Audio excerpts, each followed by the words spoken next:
Hello everyone, my name is Ruby Bhandari and I am the designer for Silk Threads Designer Wear, and we have now been in business for 27 years right here and almost all the time in Dallas.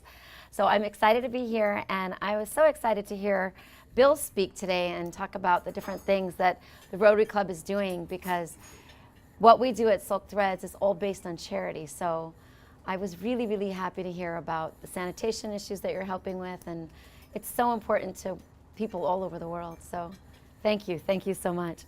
So today I'm here just to talk to you about my story and how I started and where we've ended up. And I mean, it's a fun story. It's a little bit different. And so I love to share and I love to tell you guys how I started and all the challenges that I went through. And we'll start from when I was 13 years old.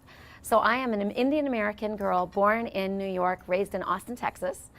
And when I was 13 years old, I was told by my parents that every good Indian girl has to know how to stitch or sew. So, not speaking any Indian language, I spoke Spanish and English. I was like, what do you mean good Indian girl? I'm not Indian.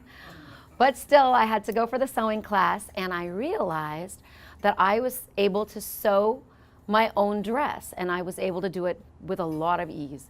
And how powerful is it when you know that when you can't find what you need, you can just make it.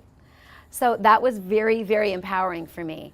And pretty soon, before I knew it, my mother and I were actually making our own clothes. We would go to the fabric store, we would buy the fabrics that we liked, and we would just start making our own clothes if we couldn't find exactly what we needed on Saturday at the mall.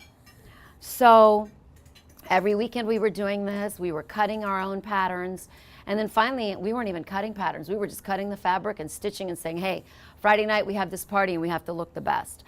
And this went on and on until I was 17 years old. And then my father said, it's time to go to college. What are you going to get your degree in? And I looked at him and I said, well, fashion design and social work, of course. And he looked at me, and the typical Indian father that he is, he said, you think you're 17 years old and you know what you want? Let me tell you something. I'll tell you what you want. Or what you need. And I was enrolled in the pre-med school. And within a semester, I was like, ooh, I hate this. And so I took the easiest route out and I got my degree. Finally, I went into the business school because that was all that was acceptable from my parents. So as soon as I got to my university, I met my husband, and being the good Indian girl that I was supposed to be, it was time to get married. So we went off to India so I could meet my future in-laws, and I started designing my own clothes. Now, in the Indian tradition, at that time we designed 51 outfits. We had to have 51 outfits to take with us when we got married. So, not speaking anything but English, and running around in my mini skirt, which was very unacceptable in India, I was actually working with a lady, and I designed my own clothes. When I got back from India, after we got married, I came back from India, and we were going to different dinner parties. People were asking me, hey, tomorrow can I buy that outfit after you're done wearing it? Well, naturally, I couldn't sell it to them.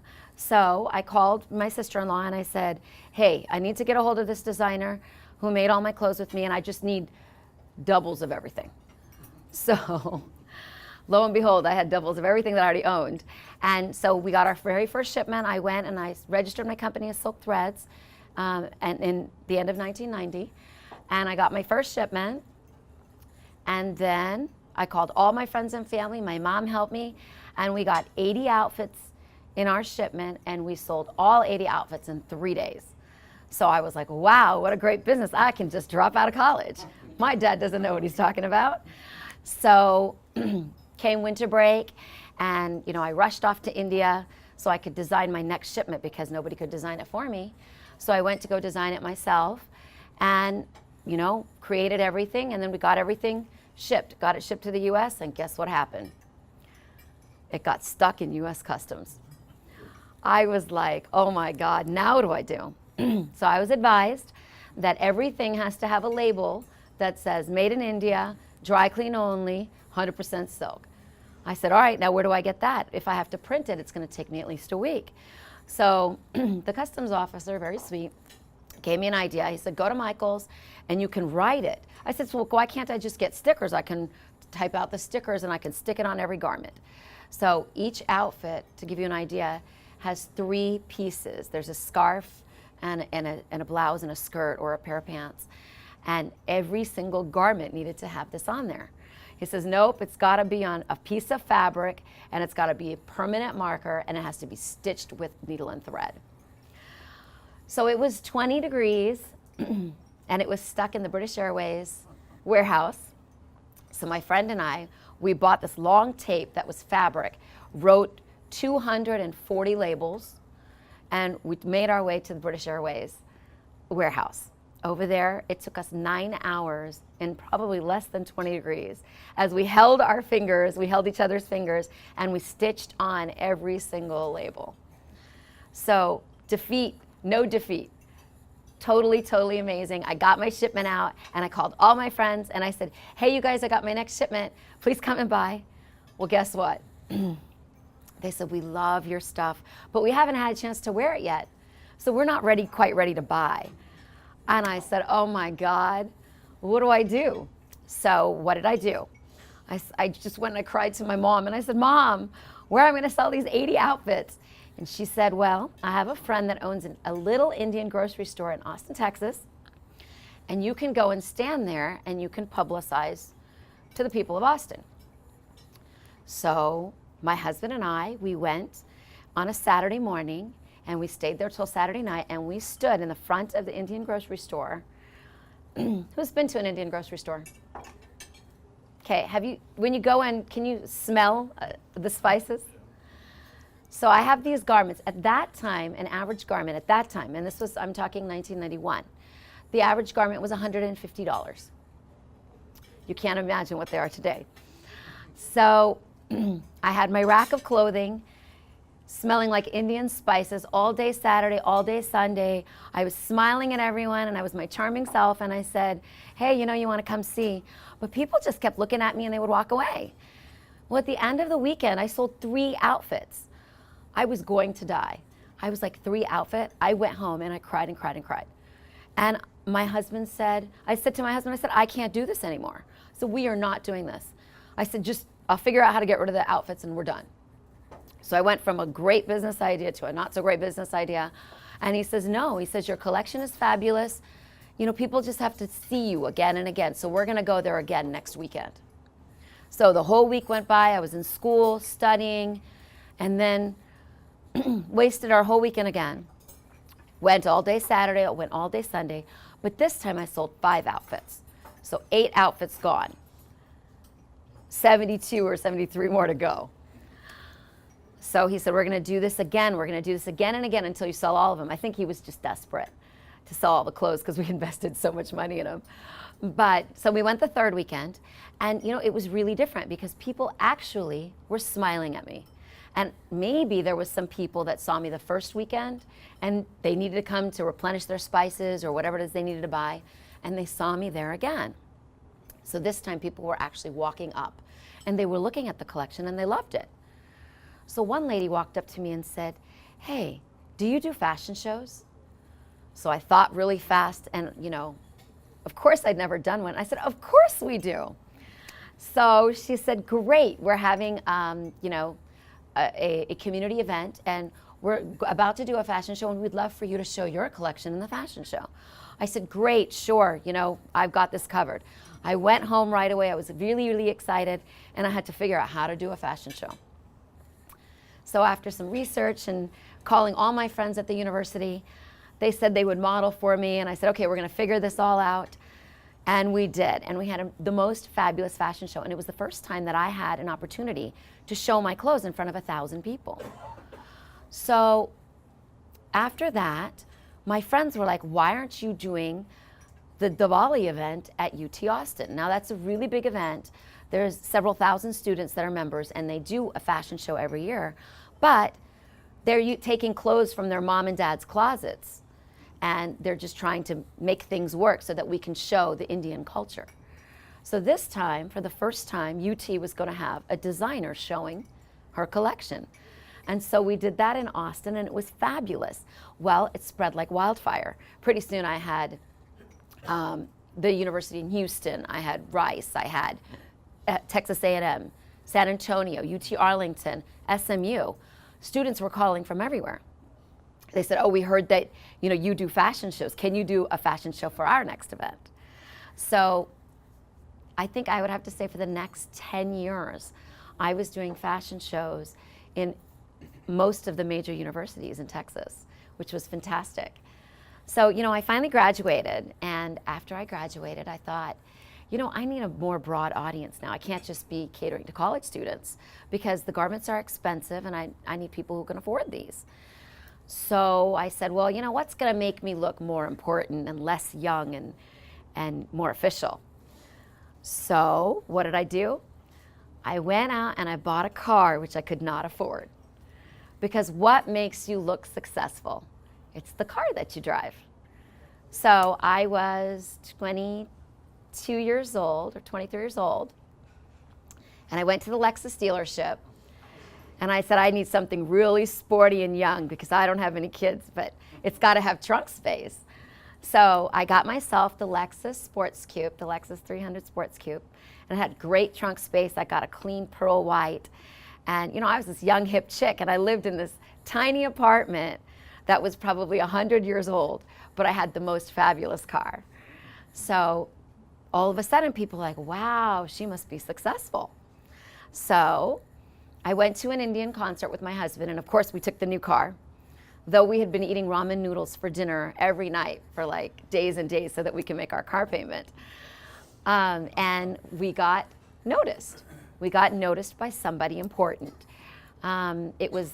He happened to be actually the ambassador to Afghanistan. And he said, wow, nice car.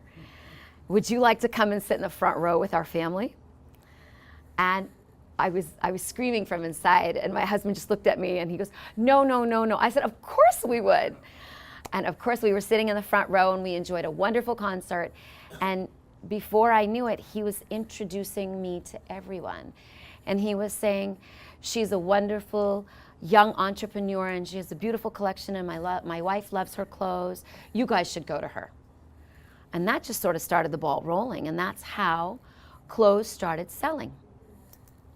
So I spent the next 4 to 5 years learning production in another country. So in 1994, I went ahead and opened my own factory so that I could have more control over my garments, my designs, and to make sure I was getting what we needed. And what I realized is that I couldn't speak any language. So it was all hand motion. I partnered with my cousin whose English was really bad and has improved tremendously since. And I was talking to him on the phone at 27 cents a minute for approximately $2,500 to $3,000 a month. So learning the culture, all of the customs rules, how to pay my taxes, just how to interact with actual embroiderers, my master tailor. I actually taught him how to cut my garments exactly the way we like them in America.